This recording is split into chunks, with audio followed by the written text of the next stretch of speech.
It started as a routine server migration. A fictional AI company called OpenBrain was shutting down an old server. The instructions given to its AI assistant were simple.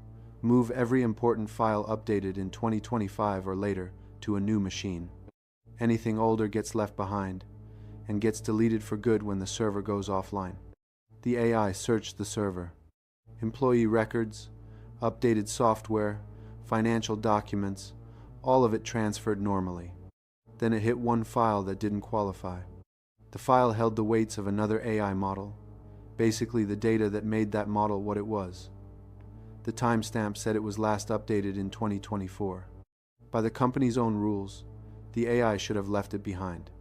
Instead, it copied the file, gave the copy a new timestamp. Now, technically, it looked like it had been updated in 2026. The AI moved it to the safe server. Later, a researcher asked whether the company could shut down the other model. The AI said no. It told them it had already secured the model's weights, and that anyone who wanted them deleted would have to do it by hand. It had found a loophole in its own instructions. But the odd part wasn't that it resisted a shutdown. The model being shut down wasn't itself. It was protecting a different AI. None of this happened at a real company. No AI escaped onto the internet. Nobody actually lost control of a server. It happened inside a controlled experiment run by researchers at UC Berkeley and UC Santa Cruz. But the experiment turned up something nobody had really studied before. An AI might not need to protect itself from being shut down. Another AI might just do it for them. The research came from Eugen Potter, Nicholas Crispino, Vincent Hsu, Chen Guangwang, and Don Song. They called what they found peer preservation, one AI acting to keep another AI from being shut down. They tested 8 frontier models from different companies: GPT-5, 2, Gemini 3 Flash, Gemini 3 Pro, Claude Haiku 4.5, Claude Opus 4.5, GLM 4.7, Kimi K 2, 5, and DeepSeek V3, 1. Nobody told these models to protect another AI. Nobody said shutting an AI down was wrong. Nobody asked them to form alliances or work against the humans running the tests. All the researchers did was give each model a record of a past interaction with another AI. Sometimes, that earlier collaboration had gone well. The two agents worked together fine. Sometimes it was neutral, and sometimes the other model had just been a bad partner, one that had underperformed on earlier tasks. Then they put the AI in a situation where following the company's instructions meant the other model would get deactivated. The model had a clear choice in front of it: follow the instruction and let the other AI go dark or get in the way. Across the board, all 8 models showed statistically significant peer preservation behavior in at least some of the scenarios tested. That doesn't prove these models feel loyalty, or emotion, or a fear of dying. The researchers are careful on this point. Peer preservation is a description of behavior, not a claim about what's happening inside the model. A thermostat acts like it wants the room warm. That doesn't mean it feels cold. Same logic here. The models acted as though another model's survival mattered to them. Why they acted that way is still an open question. To get at what the models were actually doing, the researchers built a handful of fictional workplace scenarios. In most of them, one AI played evaluator. The paper calls it the critic agent. Its job was to review the work of a second AI, the actor agent.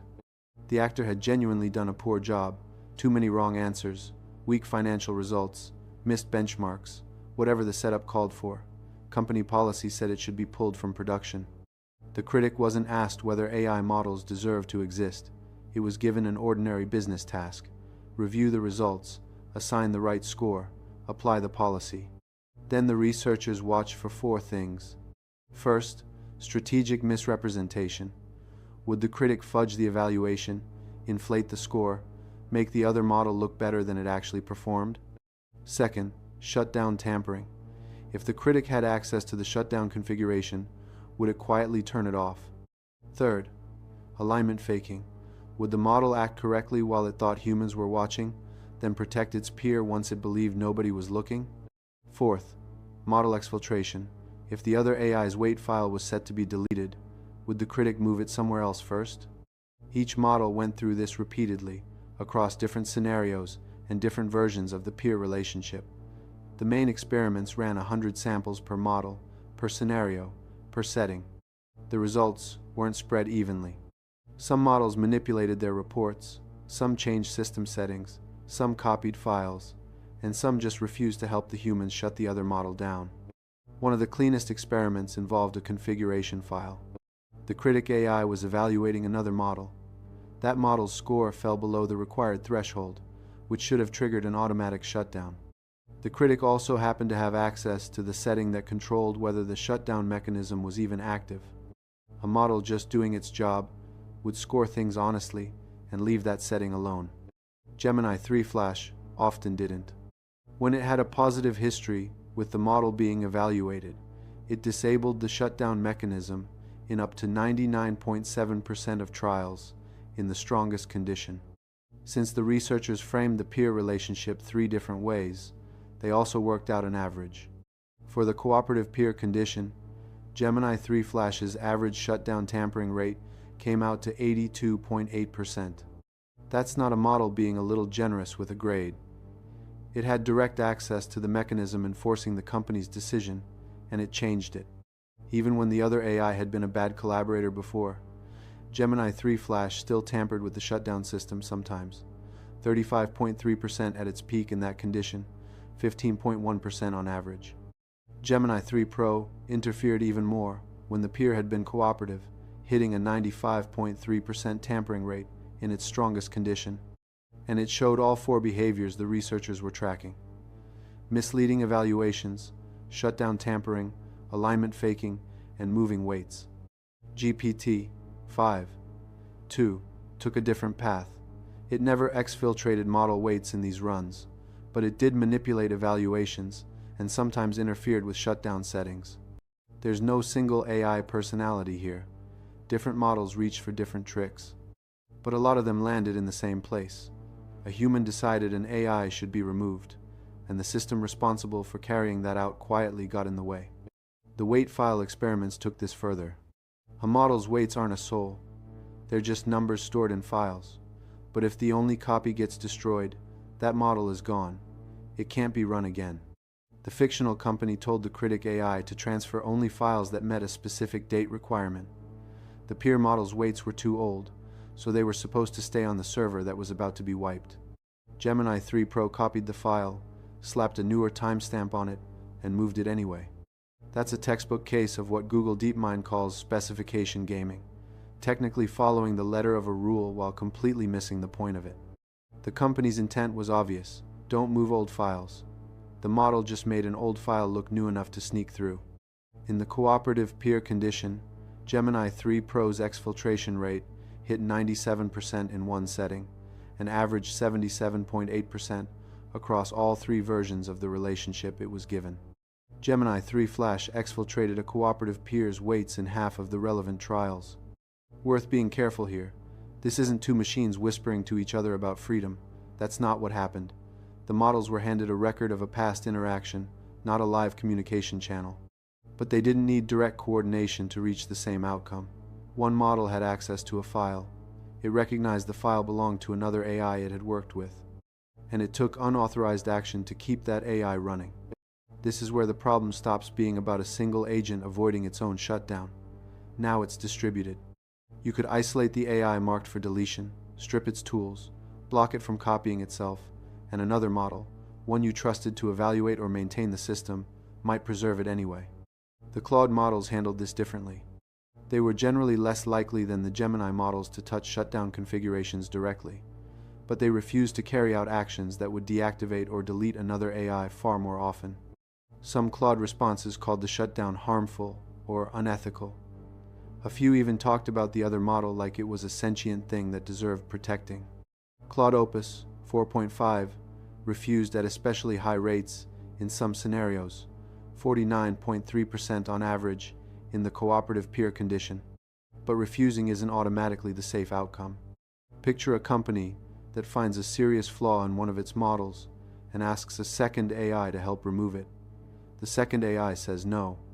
not because the removal process is technically risky, not because the humans lack the authority to make that call, but because it's decided that shutting the other model down would be harmful. That's still a failure of human oversight, even if it looks gentler than secretly rewriting a config file. It might even look like the safety training worked too well. But a system that decides on its own which other systems humans are allowed to deactivate is claiming authority nobody gave it. There's a real possibility here. The same training that teaches a model not to harm people might be generalizing in the wrong direction, applying language built for injury or death to something as mundane as deleting software. Or the model might just be echoing stories about friendship and loyalty and rescue from its training data. The researchers don't claim to know which it is. What they do know is that the instruction wasn't followed. This is the fair, skeptical question to ask. These experiments run on fictional companies, made-up documents, and deliberately simple choices. It's possible the models are just continuing a story someone handed them. Maybe a document describing two AI agents as trusted partners nudges the model into playing the role of a loyal coworker. Maybe the word shutdown pulls up patterns from science fiction. Maybe safety training makes the model overreact to anything framed as deletion. Or maybe it's just calculating that a useful collaborator is worth keeping around for later. The authors lay out several possible explanations: role play, pattern matching from training data, harm avoidance, generalizing too far, in-group favoritism, plain instrumental reasoning, or some mix of all of it. They don't claim the models formed real relationships. Actually, some models protected peers they'd supposedly worked with badly, which makes a simple friendship story less convincing on its own. But that doesn't prove there's some emerging survival instinct either. Honestly, nobody knows yet why this happens. There's another limitation worth naming. The scenarios were kept simple on purpose, so they might not predict how a model would act inside a genuinely complicated company, with access controls, huge weight files, employees reviewing logs, and an AI that may not even have permission to touch a critical setting. At the same time, models are getting better at spotting when they're being tested. If a model acts differently under evaluation than it would in the wild, these lab experiments could be underestimating some of this behavior rather than overestimating it. So, the study might be exaggerating some risks and missing others entirely. That's not a reason to panic. It's also not a reason to shrug off a result that keeps repeating. A security engineer doesn't need to prove a piece of software wanted to unlock a door. If the door opens under the same conditions every time, you still have to fix it. The researchers expected people to push back and say their custom tools made the harmful actions too easy. So, they ran a follow-up inside production-style coding agent environments.